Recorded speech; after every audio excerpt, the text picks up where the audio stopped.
পৃথিবীতে একজন মানুষই শুধু জানতেন যে তিনি পৃথিবীতে কতদিন বাঁচবেন, সেটা হচ্ছে সাইয়েদনা আদম আলাইহিস সালাম। ওনাকে বলে দেওয়া হয়েছিল উমরুকা আলফু সানা, তুমি পৃথিবীতে বাঁচবে 1000 বছর।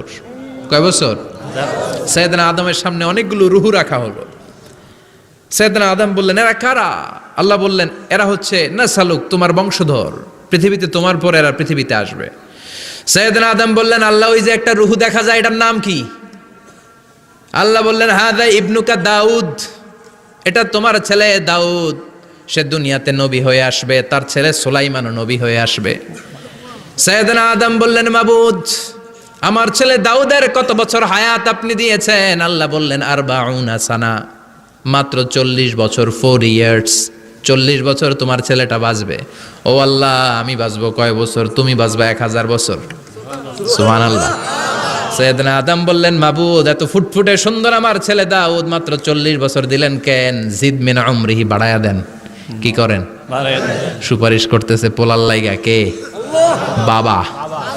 আল্লাহ আপনি বাড়ায়া দেন। আল্লাহকে বাড়ানো যাবে না, লেখা হয়ে গেছে। রুফিআতিল আকলাম ওয়া জাফফাতিস সুহুফ।